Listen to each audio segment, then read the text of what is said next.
Nosso FDP VIP de hoje já tá com a gente. Põe na tela.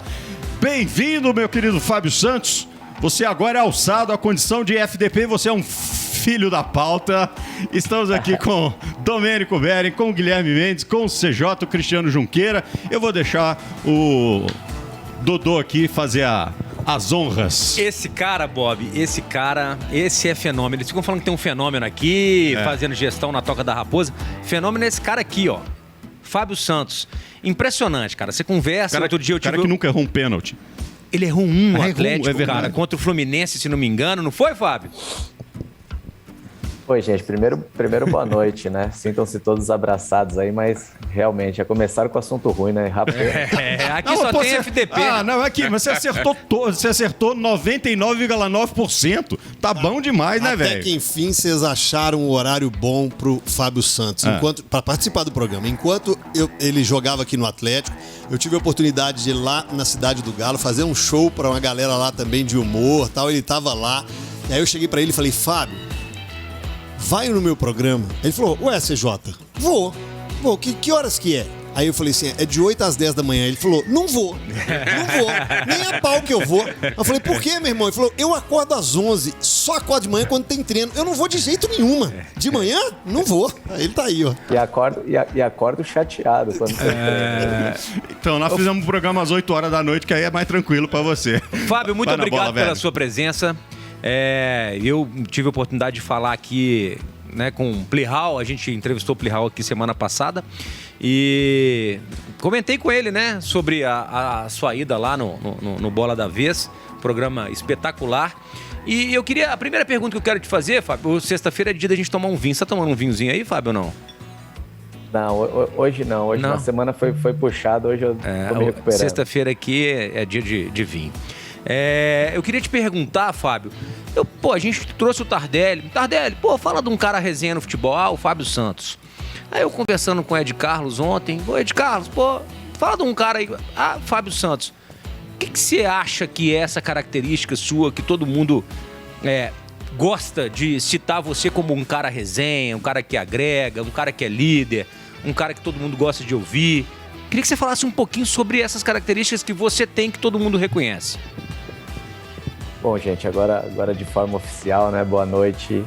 É um prazer muito grande estar conversando com todos vocês, né? Em especial um Domênico, né? Que é difícil falar não para um pedido dele. É um cara que eu me relacionei muito bem nesse período de Atlético e graças a Deus eu valorizo demais essas amizades que o futebol me deu.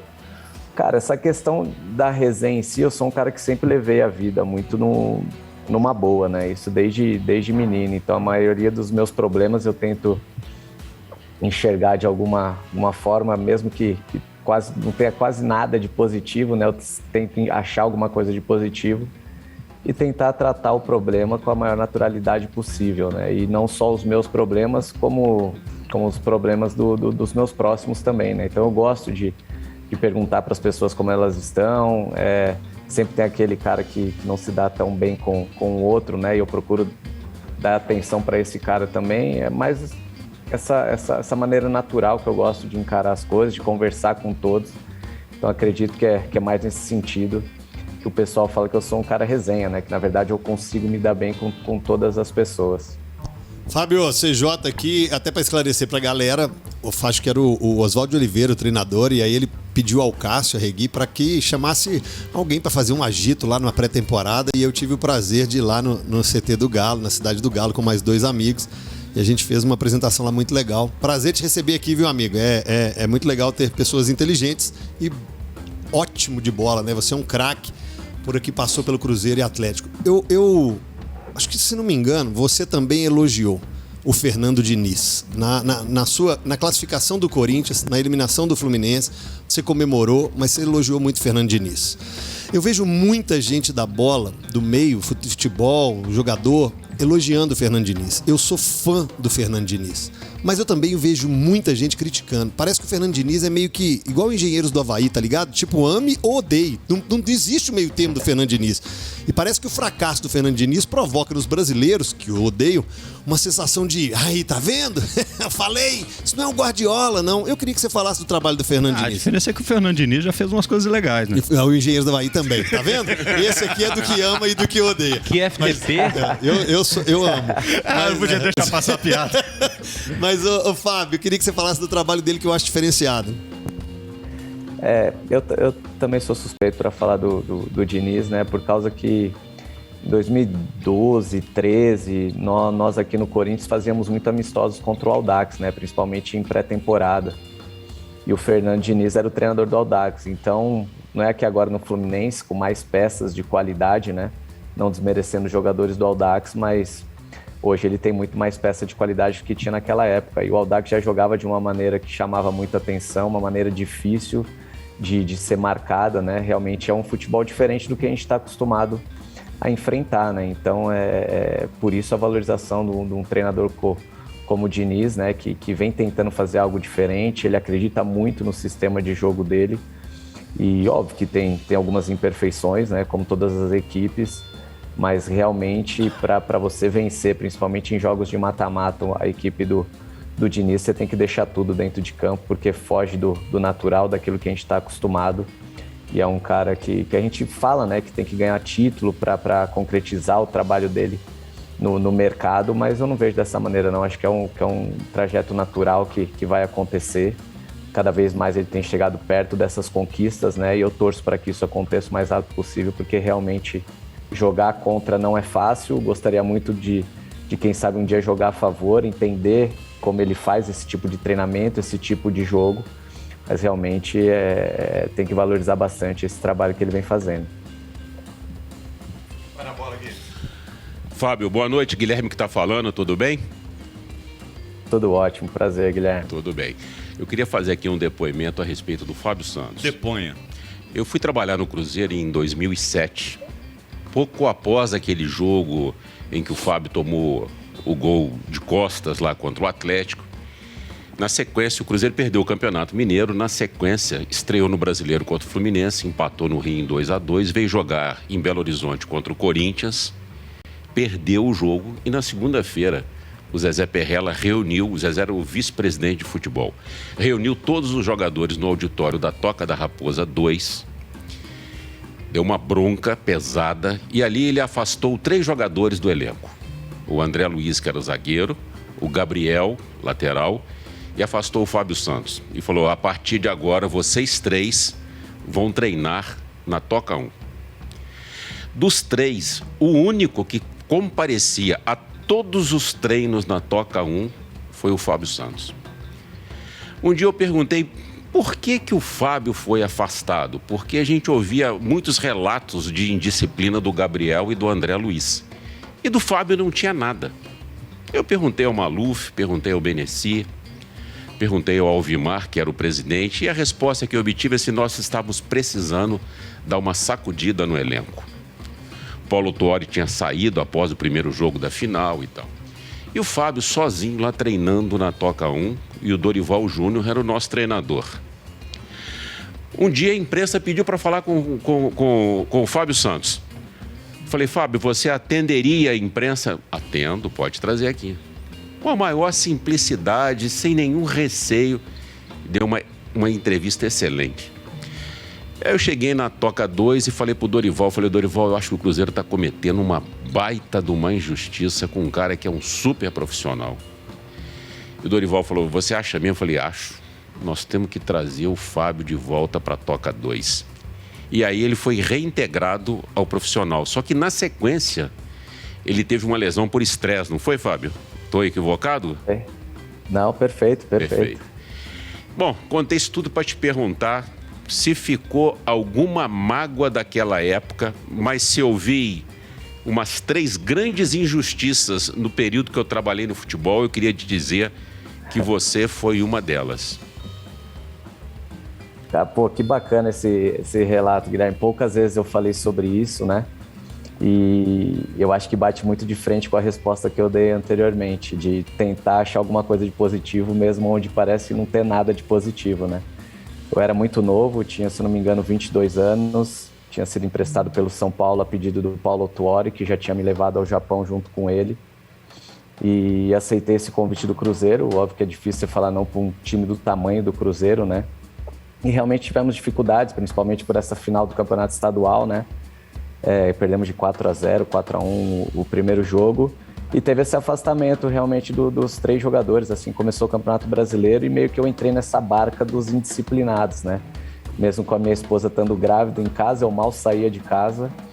E nunca rebati ou tentei me defender. Acho que de repente, se fosse hoje, eu teria dado algum tipo de entrevista me defendendo, não falando mal desse ou daquele, ou de repente teria até conversado com o presidente, com o Perrella na época, né, pedido uma explicação, mas enfim, era muito novo e eu acho que aquilo me deu muita experiência, maturidade para saber levar a carreira, saber que nem tudo são flores, né, mas sem dúvida foi um período difícil assim da minha carreira, que eu tive que realmente sofrer, era tudo muito novo. Foi o primeiro ano que eu estava morando com a minha esposa, ela grávida, então nós passamos um primeiro ano muito difícil em Belo Horizonte, né? Mas como eu te disse, serviu de experiência, de maturidade para depois saber enfrentar momentos complicados também durante a carreira. Mas muito bacana esse relato seu, isso só confirma tudo aquilo que eu pensava na época, né? Pô, não fiz nada de errado e realmente estou passando por esse momento complicado, mas graças a Deus no final também eu consegui voltar a treinar com o grupo, né? Ter uma relação muito bacana com o Dorival. Sempre que eu encontro com ele, eu procuro agradecer por ele ter me reintegrado. E, enfim, foi uma experiência ruim, porque um time como o Cruzeiro, de repente, poderia ter tido uma passagem melhor, né? Mas infelizmente não aconteceu. Ô, Fábio, você falando aí, eu fiquei pensando aqui. Você já tem quanto tempo de profissional? Já deve estar para uns 10, 15 anos? Quanto tempo de profissional? Não, já? só esse episódio foi há 15 anos. Eu subi em 2003. Metade do ano que vem eu completo 20 anos de carreira. Então, já são 20 anos de carreira. E aí eu queria te perguntar o seguinte, nesses 20 anos, o que mudou na sua função? O que mudou, não você como jogador, assim, mas no futebol, de uma forma, a demanda para o jogador da sua posição? O que evoluiu, o que involuiu, o que você precisou aprender quando você já era profissional? Enfim, o que mudou nesses 20 anos dentro do campo? Bob, na verdade, o lateral brasileiro, ele nunca teve uma função defensiva tão exigida, né, na verdade. Por isso que, na maioria das vezes, muitos laterais viraram meia depois, ou alguns batem na Europa e não conseguem se firmar, por causa realmente que taticamente a gente deixa muito a desejar, né? Eu sempre procurei ser um jogador muito obediente taticamente e sempre fui cobrado muitas vezes pelo torcedor, pela imprensa, por causa disso, porque todos os treinadores eram apaixonados em mim porque eu fazia aquele trabalho muito bem feito, né, defensivamente, só que pro torcedor, para a imprensa, o lateral defensivo no Brasil não funciona tanto. Então meio que joguei sempre na contramão do mercado, né? Eu sempre fui um lateral correto defensivamente, aquilo que se exige realmente do lateral, vamos dizer assim, um lateral europeu que jogou praticamente a carreira inteira no Brasil, né? E às vezes por isso até falta esse reconhecimento por parte da imprensa, por parte de alguns torcedores, de sei lá, jogar um pouco mais. O Vitor, que usa uma palavra legal aqui, o nosso treinador, né, igual o índio, né, que ele cita os laterais brasileiros como índio, que para frente a todo momento. Então acredito que eu sempre fui um jogador muito obediente taticamente, e o lateral em si brasileiro não mudou muita coisa hoje em dia não, porque ele continua sendo muito ofensivo, né? Hoje um pouco menos, por causa que joga de uma maneira diferente com os pontas, né? Então exige bastante dos pontas esse mano a mano e acaba até fechando um pouco o corredor para os laterais. A gente acaba trabalhando até mais como construtor. Mas acredito que taticamente não tenha mudado muito isso não. Ainda se cobra bastante do lateral, que tem que chegar no fundo a todo momento, né? Coisas que lá atrás já se cobrava bastante. É difícil demais dar conta, né? O cara tem que correr 110 metros, o cara tem que ir lá na linha de fundo, cruzar, voltar para marcar, passar pelo meio de campo, dar tchau pro cara que tá lá, né, esperando a bola com a camisa 10. É função Mas ingrata. agora tá, pelo menos conversa mais perto de um volante ou de um atacante que vem fazer aquele auxiliar ali, né? E ainda tem... longe de mim reclamar. E é o que menos ganha. Mas ainda tem um problema, gente. Geralmente, num determinado momento do jogo, é ele que tá do lado do banco ouvindo a encheção de saco do treinador. Né? O cara tá ali na orelha dele o tempo todo. O Guilherme contou uma passagem com o Fábio, eu vou contar uma também. Thiago Largue, treinador do Atlético, e a comissão técnica definiu ali que o Roger Guedes era um jogador indisciplinado e que o Roger Guedes não poderia participar daquele grupo. Roger Guedes, se não me engano, inclusive estava sendo negociado com o Bahia. E eu lembro que eu estava passando pela fisioterapia, Fábio, você me chamou e falou assim: Domênico, tá tendo um movimento aí em relação ao Roger Guedes e tal? Eu falei: Fábio, parece que sim, parece que a comissão técnica não quer contar com ele e ele estaria acertando com o Bahia, mas eu não tenho certeza e tal.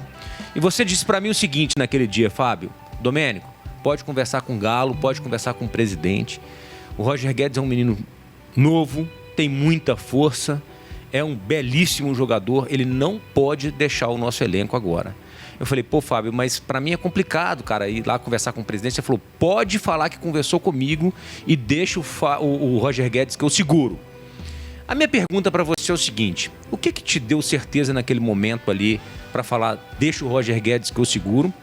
E como é que a boleirada vê o comando, esse tipo de situação acontecendo?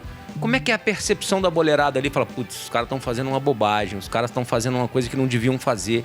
Queria que você falasse de uma forma geral e especificamente desse caso do Roger Guedes. Aí deixa eu aproveitar então e colocar uma coisinha nessa pergunta. Você continua precisando ter que segurar ele? Não tem que segurar a onda? Não, muito pelo contrário. Eu brinco com os caras, né? Que o Roger, ele tem um perfil, né? Como é que eu falo pra ele? Eu falo que a expressão corporal dele é muito ruim. Então, dentro do jogo, às vezes ele abre o braço demais. Ele nem reclama, não é um jogador que reclama durante o jogo. Só que você vendo de fora, realmente parece que ele tá reclamando. Parece que ele é displicente. Então, realmente, a expressão corporal do Guedes não é das melhores. E isso atrapalha bastante a imagem dele para quem tá vendo de fora, né? Quem não o conhece. E, cara, eu tive um exemplo aqui no Corinthians em 2011 com o Adriano Imperador.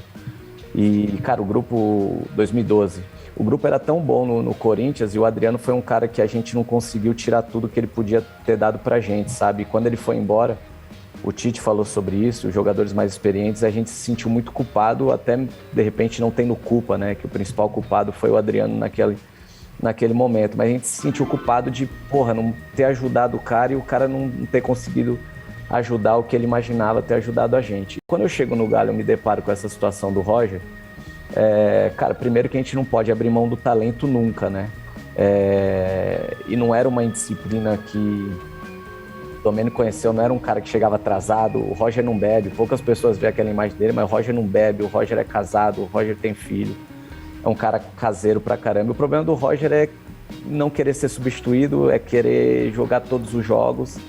Então é um cara que não perde treino, dificilmente se lesiona. Falei: cara, a gente não pode abrir mão de um menino de 20 anos, com um potencial enorme, por causa que o cara tá reclamando que tá sendo substituído, né? Então eu acho que se o jogador, as lideranças não tiverem esse comando, se o treinador não conseguir controlar um jogador dessa forma, o presidente, os funcionários, acho que todo mundo tem que ser mandado embora. E em nenhum momento teve uma conversa com ele, ou explicando tudo isso. Eu achei que era o momento de ajudar. Óbvio que eu joguei a responsabilidade no peito dele também. Falei: a gente está comprando uma briga dessa, a gente precisa de uma resposta e você tem que melhorar se você quiser ser alguém que quiser crescer na carreira, e potencial para isso ele tinha.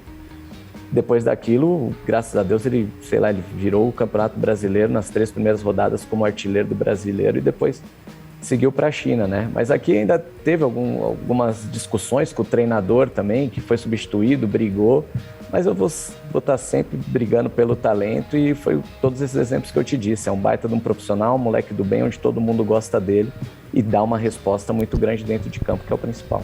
Fábio Gui perguntou sobre alguma mágoa do Cruzeiro, né? E aí eu trago até pro lado do Atlético, assim, algum sentimento, alguma mágoa.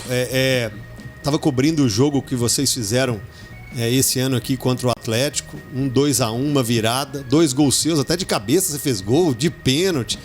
E ainda brinquei assim na transmissão, falei, se o Fábio Santos fizer um gol, vai ser daqueles estilo assim, não comemora não, porque ele teve uma ótima passagem aqui. E aí não que eu concorde, tá, Fábio? Porque eu acho que cada um sabe o que tem que fazer e a sua identificação com o Corinthians é até muito maior.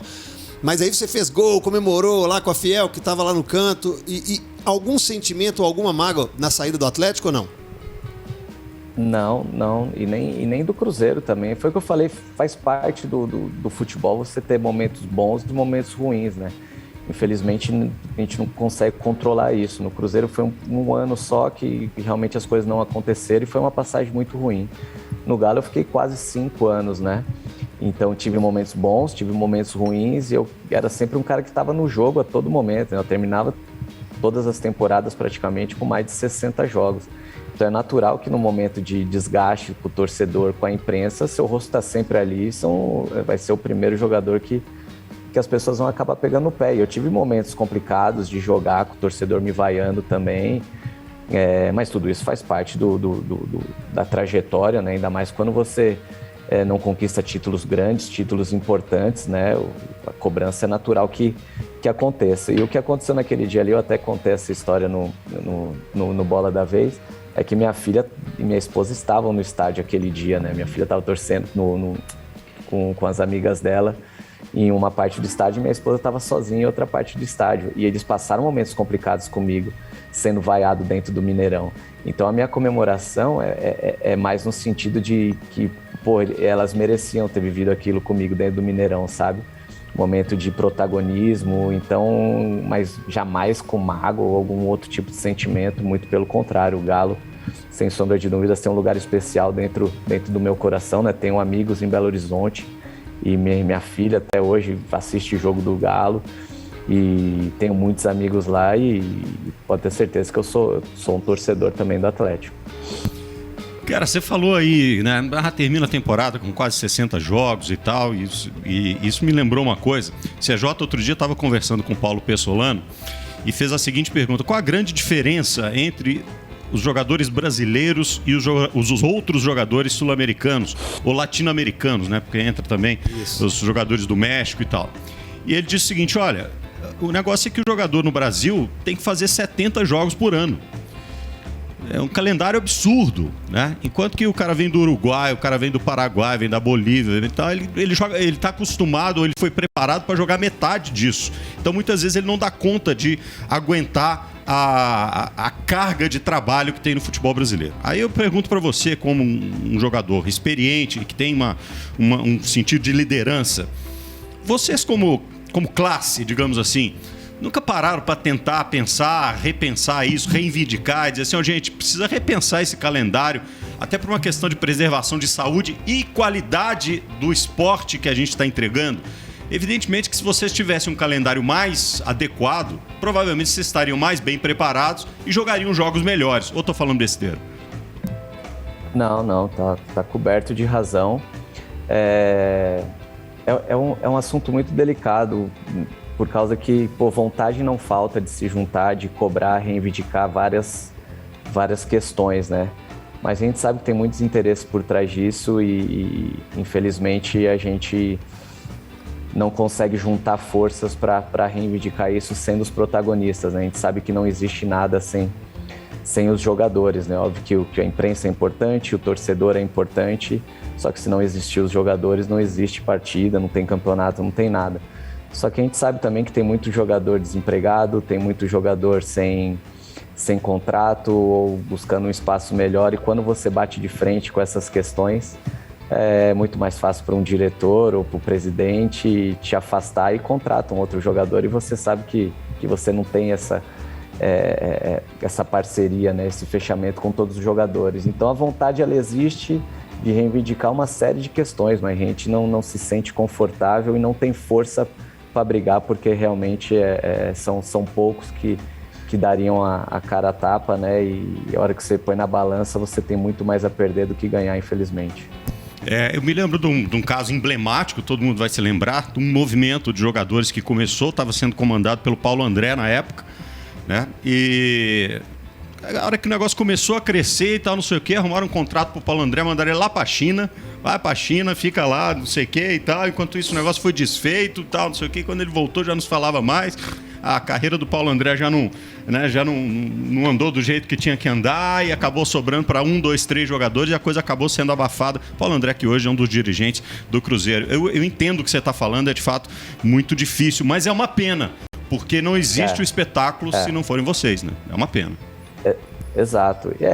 O bom senso nessa época, existiam vários jogadores, né? E esse foi um exemplo claro, né? Do que aconteceu com o Paulo André, isso inibe, realmente deixa todo mundo com receio, e o diretor, o presidente, ele sabe dessa força, ele sabe que pode usar desse artifício, né? E muito daqueles que batiam de frente, o Paulo era um dos poucos que estavam em atividade ainda, né? Os outros eram, a maioria deles, ex-jogadores, né? Por isso que ainda conseguiu levar um pouco mais de tempo, mas infelizmente, tomara, a gente torce para que mais para frente consiga realmente unir forças e saber do tamanho da força que nós jogadores temos, né?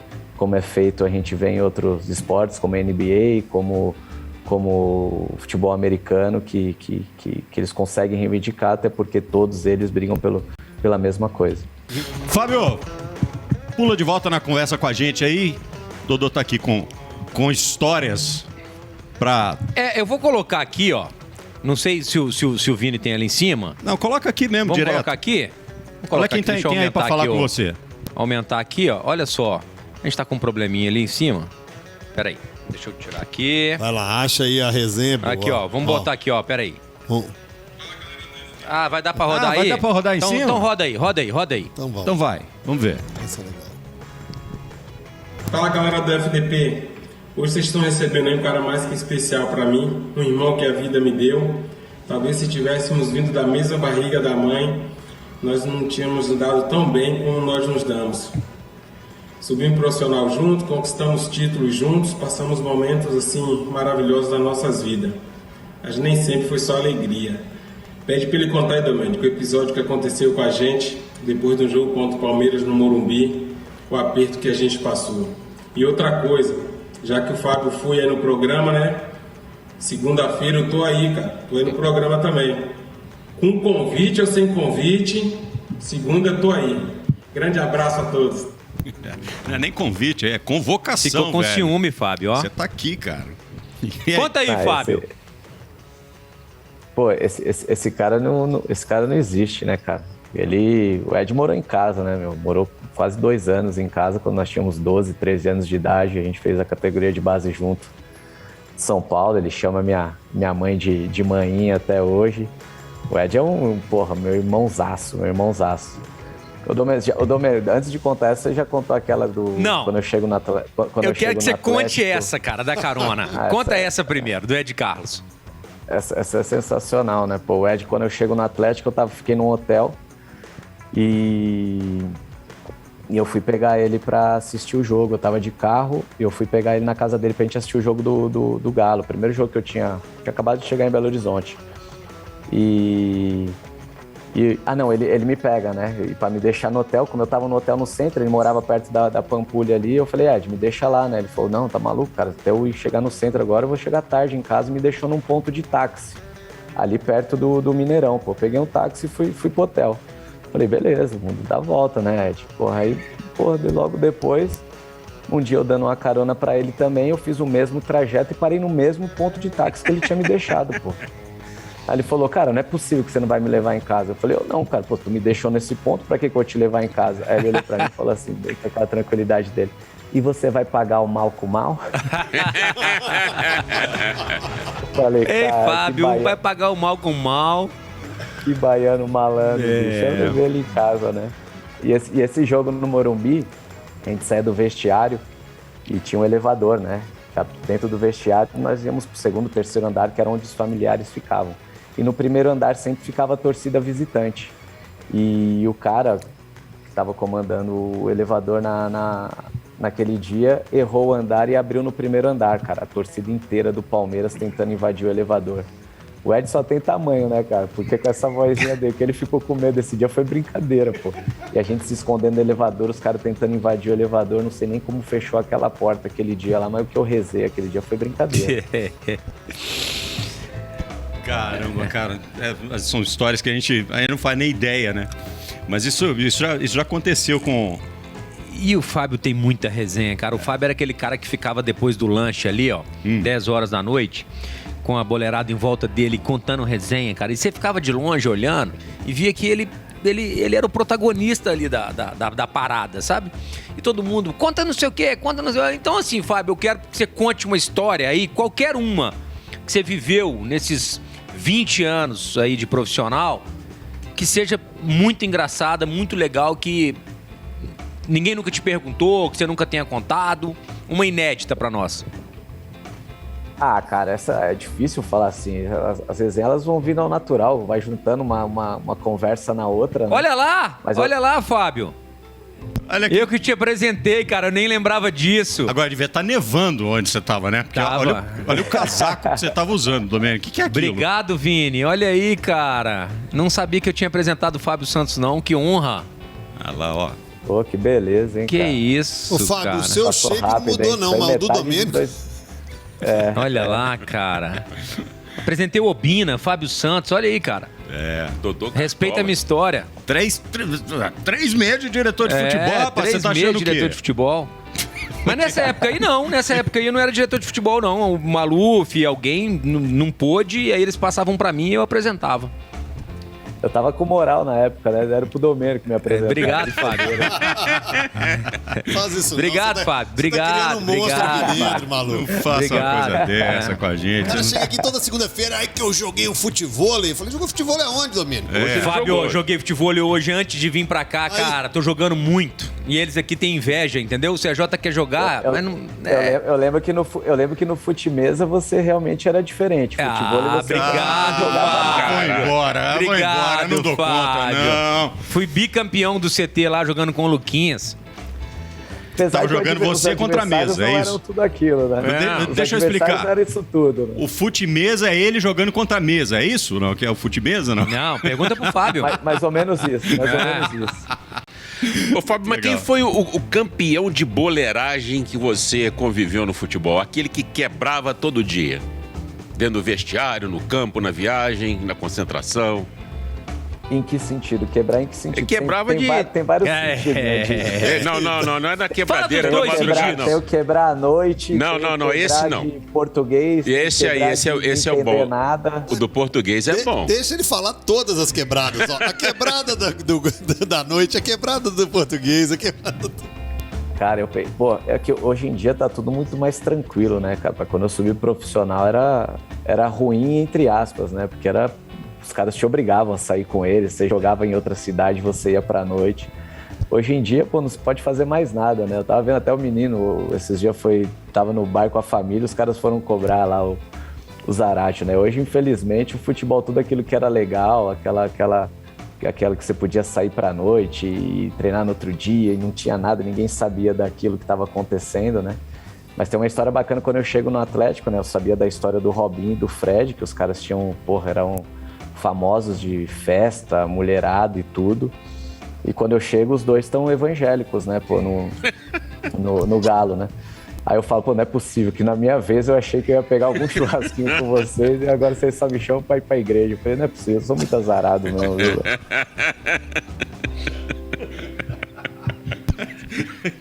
Muito boa, velho.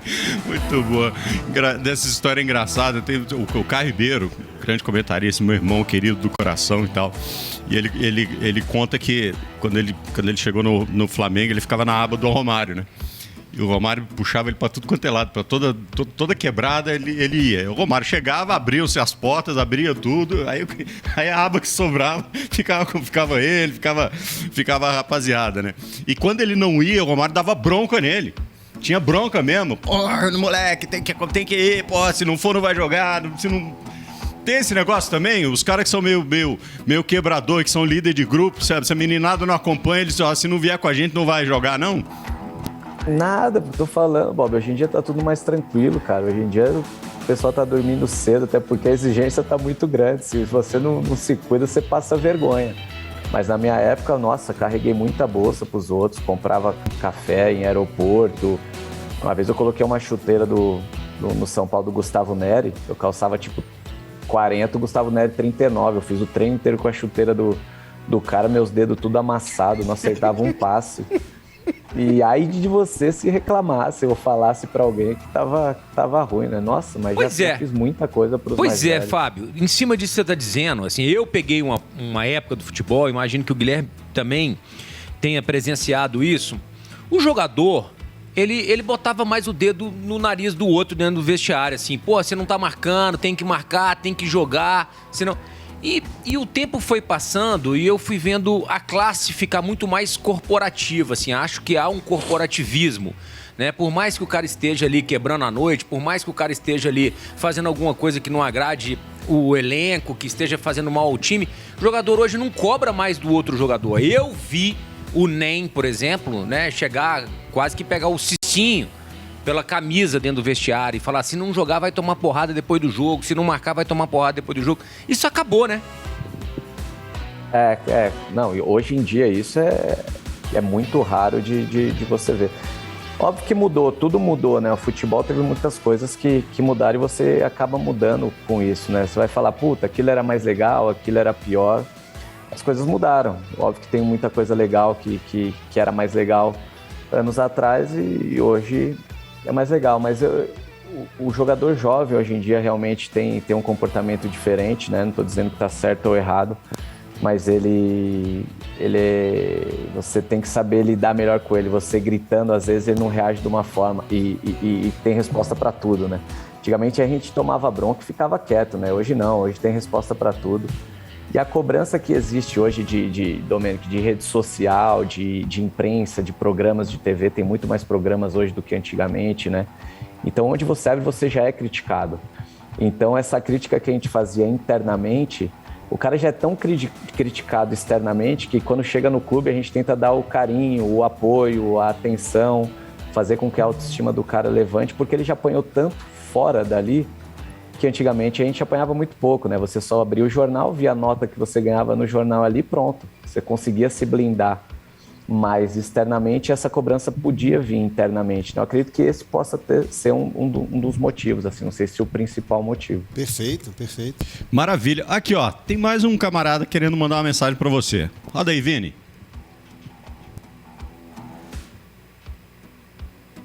Vai rodar, tô ligado.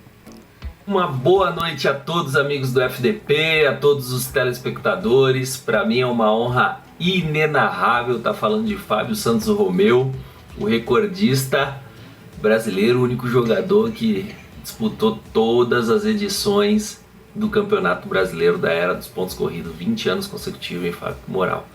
Cara, vou te fazer uma pergunta, a ver se você lembra da palavra que você usou no nosso último jogo da Libertadores, onde a gente precisava vencer de qualquer jeito para classificar para a Sul-Americana, naquele momento tenso, nervoso, que viraram a chave dos refletores lá e estava 2-1 pra gente, uma pressão violenta. Aos 45 do segundo tempo, aos 45 minutos do segundo tempo, apagaram as luzes, a gente foi conversar no banco de reserva ali, todo mundo. Eu fiz duas alterações e mudamos de sistema só para terminar o jogo. Conta pra gente aí qual foi a palavra que você usou naquele momento de tensão onde causou aquela descontração, que a gente voltou mais leve, mais confiante no momento tão nervoso da partida. Um abraço. Pô, Rodrigo é parceiraço, né, cara? Pô, Rodrigo, um dos maiores pecados foi a gente não ter conquistado aquela Sul-Americana em 2019. Chegamos tão perto, né? Perdemos na semifinal pro Colón nos pênaltis. Mas é um cara que eu tenho um carinho especial, torço muito pela carreira dele. É um cara jovem ainda, mas tem talento e tem potencial para se tornar um grande treinador. E bom, eu lembro que nessa Libertadores a gente não classificou na primeira fase, né? E o terceiro colocado do grupo entraria na Sul-Americana. Eu lembro que a gente foi fazer um jogo contra o Ceará e ia direto para Venezuela, e do jogo do Ceará a maioria dos titulares voltaram para Belo Horizonte. Ele perguntou se eu queria voltar para BH, eu falei que não, que eu queria jogar na Venezuela, até porque a gente precisava ganhar o jogo para entrar na Sul-Americana, e eu vi uma chance grande de disputar um título da Sul-Americana pelo Atlético, né? E acabei jogando esse jogo lá na Venezuela, a gente tomando uma pressão realmente. Eu tenho esse defeito que não sei se nos momentos que eu tô nervoso, é a maneira como eu reajo, mas eu acho que não também, porque quando eu tô tranquilo eu faço da mesma forma mesmo. Eu faço muita piada, eu brinco muito com as coisas, até em momentos sérios, assim, eu faço algum tipo de piada. Então, durante os jogos mesmo, eu fico zoando os caras. E esse dia a gente tomando uma pressão e ele chamou todo mundo, apagaram as luzes, né? Aí ele falou, agora a gente vamos fechar aqui o time, né? Vamos fazer 2 linhas de 5. Eu falei, nossa senhora, precisava demorar tudo isso, velho. 2 linhas de 5 pra mim seria perfeito. Eu já não precisava nem passar do meio no começo do jogo já. Eu fui deixar isso pros acréscimos, pô. Eu falei, pô, a gente já tinha que ter começado Agora, o jogo porra. assim. Agora, pô, foi com 2 linhas de 5. Aí ele começou a dar risada e pontou as luzes e graças a Deus a gente conseguiu ganhar o jogo. Pô, maravilha. Aqui, deixa eu dar um recado aqui da Loja do Galo. Ano que vem o Galo tá com a casa nova, mas enquanto a Arena MRV não fica pronta, que tal treinar o Grito no Mineirão, ajudar o Galo na conquista por uma vaga na Libertadores, hein? Corra pra Loja do Galo, que tá rolando promoção, hein, CJ? Cada R$500 em compras em produtos do Galo, você ganha um par de ingressos para curtir Atlético e Palmeiras, dia 28 de setembro no Mineirão, viu, Bob? Tá certo, você curtiu? Então aproveita aí, ó, na Loja do Galo de Lourdes, Shopping Cidade, Labareda, BH Shopping, Só Marcas, BH Outlet, no Itaú Power Shopping e também na Arena MRV. Loja do Galo, a sua loja. Ô, Fábio, deixa eu te perguntar um negócio. A gente brincou aqui logo no início do programa, né? O negócio do pênalti, o cara que não erra pênalti, errou um pênalti só e tudo mais. Você é um especialista nesse negócio. E aí eu quero te perguntar o seguinte, qual que é o macete do pênalti? Qual que é o seu? Cada um deve ter o dele. O cara vai contar? Nunca mais vai acertar. Não, mas... Ué, o Garrincha só tinha um drible. Segurava ele. Ninguém segurava. Ele pode ter uma técnica, mas daí é o cara pegar o pênalti dele, aí é outra história. Tem um macete, Qual que é a sua técnica pra ser tão assertivo assim na hora de bater um pênalti? Ah, cara, eu falo pro pessoal, né? Pênalti ele é muito mais mental do que... Óbvio, você tem que ter a técnica ali, mas o mental influencia demais, né? Você se manter tranquilo, se manter concentrado. Eu não estudo o goleiro adversário. Eu procuro na véspera Óbvio que eu treino durante a semana inteira, mas na véspera eu procuro bater pênalti nos 3 lugares, né? Um em cada canto e um no meio. E onde eu me senti melhor, onde saiu a batida melhor na véspera, eu já vou decidido pro dia do jogo, né? Então, tipo, se você perguntar assim, Fábio, você tem um canto de confiança? Eu falo, não, é o treino que vai me dizer. Na época, às vezes, um pênalti sai melhor, outro sai melhor, mas é muito treinamento, procurar manter um mental muito forte, né? E eu tenho minhas manias de dar um beijo na bola, colocar o bico para baixo, dar 12 passos para trás, respiro fundo, só entro com o pé direito na área. Que aí mala também, hein? Nossa. Ali é quase o Nadal, poucas superstições, né? E você sabe, não. E puxa a cueca da grota também? Porque o que você falou em Nadal... Só falta isso. O Nadal puxa a cueca da grota, pô. Ô, Bob, e o Fábio Santos batendo pênalti, 10 gols, 11 gols, 12 gols no Atlético. Eu falei, pô, Fábio, mas faz um gol de bola rolando, cara. Não é possível, cara. Você não faz um gol de bola rolando. Ele falou, no próximo jogo eu vou fazer. No jogo seguinte, cara, ele chutou uma bola, a bola ia lá pra bandeirinha do escanteio. Ela bateu em alguém e entrou. Eu não lembro que jogo que foi. Aí ele falou, viu, fiz um gol de bola rolando. Eu falei, puta, a bola ia lá pro escanteio, não importa. A bola tava rolando, eu chutei errado, ela bateu no cara. Que jogo que foi, Fábio? Exagerado, cara. Como tá exagerado. A bola ia lá no escanteio, cara. Que isso. Foi algum jogo do campeonato mineiro. A bola... Ela ia pra fora. Ela veio um pouquinho mais... Claro que não, cara. Ela ia ser gol. Que traíra, velho. Ô, Fábio. Ela ia pra fora. O cara é traíra. Aqui, tá completando hoje uma semana de 37 anos. Você aniversariou na sexta-feira passada, então aquele parabéns atrasado. Então deixa eu só fazer um parênteses, porque hoje seria o aniversário da minha mãe. E a minha mãe já nos deixou há 2 anos, meus irmãos estão aqui mandando, né, as preces e tal. Minha mamãe querida que está no céu, um beijo para minha mãe que hoje estaria fazendo aniversário. Mas está aqui te abençoando, certamente, né? E você honrando e continuando a missão dela. E aí, Fábio, com 37 anos, como é que o Fábio pensa? Sei que você vai ter o contrato renovado, até por tudo que você está representando aí pro Vitor Pereira. Mas depois, Fábio comentarista? Fábio treinador? Fábio dirigente igual o Alessandro? O jogador de futebol, hein? O jogador de futebol em primeiro lugar, obviamente, né? Não, mas eu ainda realmente não decidi o que eu quero fazer, né? Eu vou jogar mais um ano e vou tentar me preparar, obviamente, nesse ano, mas eu quero estudar, quero me preparar Ainda não sei se é na área técnica, na área de gestão, na área da comunicação. Isso vai depender muito das portas que vão se abrir, né? Onde eu vou me encaixar, o que vai chamar mais a minha atenção. Mas vai ser, obviamente, no futebol, é o que eu sei fazer, é o que eu gosto de fazer, né? Eu adoro falar de futebol. Mas ainda vou ter um aninho para pensar aí, vamos ver em qual setor eu vou me encaixar melhor. Vai pro meio de campo, rapaz. Você joga mais uns 3 anos lá. Mexe lateral, com comunicação, vira volante, dá tudo certo. Mexe com comunicação, não. Vai ser treinador, gestor. Vem pra cá, vem pra cá do FDP, pô. Vai. Que isso, tem muita coisa pra você fazer. Aqui nós temos quanto tempo? 1 minuto e meio? 2 minutos, 1 minuto e meio. 1 minuto e meio. Aí você precisa responder em 1 minuto e meio pra mim. Seleção brasileira. Tá confiante? Todo mundo tá dizendo, nós temos um quarteto super poderoso lá na frente, nós temos uma geração muito boa, Guilherme disse aqui, de goleiros, etc. Mas a linha de 4 ali ainda tá, a linha de 4 defensiva ainda tá meio estranha. O que você acha? Eu tô muito confiante. Das últimas Copas, acho que é o que eu tô mais confiante, né? Não só pela continuidade do trabalho do Tite, mas a maneira como ele trabalha, como ele motiva seus jogadores, como ele valoriza todos os jogadores, né? Realmente é uma geração, várias surpresas boas, né? Principalmente do meio para frente. Mas acredito que a gente tem uma linha defensiva muito forte, não vai ser o nosso principal ponto de ataque, né? Não vai ser a linha de defensiva, então vai dar essa sustentação que o Tite gosta, que o Tite pede para esses jogadores da frente serem decisivos, né? Eu estou muito confiante, acredito que esse ano nós vamos ser um dos favoritos a conquistar o Hexa, sem sombra de dúvidas. Fábio, quero te agradecer demais a participação, muito legal conversar com você. Sempre legal quando a gente tem um atleta que é assim, acima da média. Isso é um baita FDP, mas é um FDP, Guilherme. Você não pode nem imaginar o tamanho do FDP que ele é. Não, ele é muito FDP.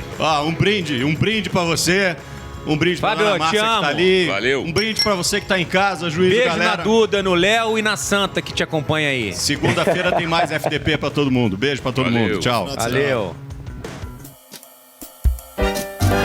Notícias importantes, fontes e opiniões, entrevistas, análises e considerações, informação no fim do dia. E se o assunto tá em alta, ele tá no FDP. Filhos da pauta, FDP. Filhos da pauta.